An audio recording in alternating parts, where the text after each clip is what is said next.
আসসালামু আলাইকুম ৰহমতুল্লাহি ওয়া বাৰাকাতুহু। মই ভিডিও বনাই আছো বিশেষকৈ নগাঁও লোকসভাৰ অন্তৰ্গত ৰাইজৰ কাৰণে। নগাঁও লোকসভাৰ পদ্ধত বদলিৰ নিচিনা মানুহ নগাঁও লোকসভাৰ MP কেনেকৈ হল। মই নগাঁও, সামগুৰি, ধিং, ৰূপহী মই ঘূৰি আহিলো। রূপহীর চারিওপিনে আপনার উচ্ছেদ হল, কিন্তু বাজেট সেশন, উইন্টার সেশন বা পার্লামেন্টের মনসুন সেশন এটা কথাও নকল। সামগ্রীত উচ্ছেদ হল এটা কথাও নকল। ইন্দুরের গাতত সোমাই আছিল, কিন্তু এতিয়া ওলাই আহি এইজন ব্যক্তিয়ে কয় মুছলমানক চিনিয়ে নাপায় বুলি। এটা আচৰিত বিষয়।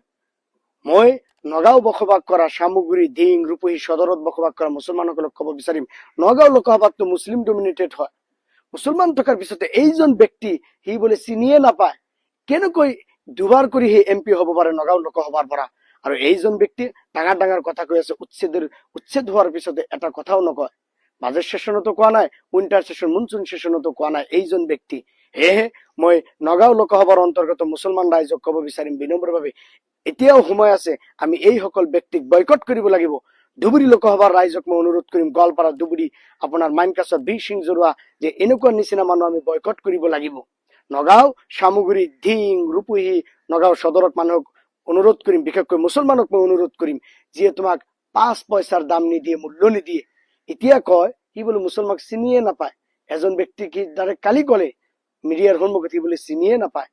এনেকুৱা মানুহ মুছলমানে আমি চিৰ জীৱন ভাৰতবৰ্ষৰ পৰা 80 বছৰ হৈ গৈছে ভোট দি MLA বনাই আছো, MP বনাই আছো, আৰু আমাক লৈ ৰাজনীতি কৰি আছে, আৰু আমাকেই ই চিনি নাপায়। সেয়েহে মই নগাঁও লোকসভাৰ অন্তৰ্গত ৰূপহী, ধিং, সামগ্ৰী, নগাঁও সদৰ বিনম্ৰভাৱে অনুৰোধ কৰিম, মুছলমানক তুমি এতিয়া সময় হ'ল, তুমি সজাগ হ'বই লাগিব, তোমাৰ চকু তুমি খুলিবই লাগিব, আৰু এইসকল ব্যক্তিক তুমি বয়কট কৰিব লাগিব।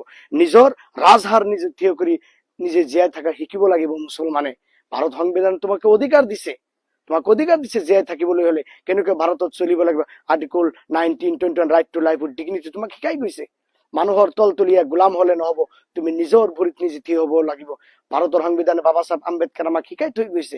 সেয়েহে নগাঁও লোকসভাৰ অন্তৰ্গত ব্যক্তিসকলক বিনম্ৰভাৱে অনুৰোধ কৰিম, এইজন মানিয়া ৰাজহাৰ নোহোৱা ব্যক্তিক, মুছলমানক চিনি নাপায়, তাক বয়কট কৰিব লাগে, যাতে কোনো গাঁৱতে যাতে সোমাব নোৱাৰে, আৰু আনেৱালা ইলেকশ্যনতো যাতে কেম্পেইন কৰিব নোৱাৰে। এনেকুৱা ব্যক্তি যে মুছলমানৰ ভোট লৈ কয় যে মুছলমানকে চিনি নাপায়, মুছলমানক বুলি চিনিয়ে নাপায়। মই কালি প্ৰেছ মিট হলো, ইমান বেয়া লাগিছে।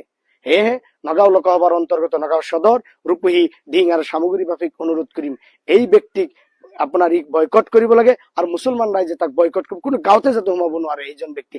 আৰু ধুবুৰী লোকসভাক অনুৰোধ কৰিম, এইবিলাক ব্যক্তি যেন কোনো গাঁৱত সোমাব নোৱাৰে। মুছলমান এতিয়া তুমি সজাগ হ'ব লাগিব, তোমাৰ ল'ৰা ছোৱালী শিক্ষিত কৰি আগবাঢ়িব লাগিব, সংবিধানে অধিকাৰ নিজৰ ভৰিত নিজে থিয় হ'ব লাগিব।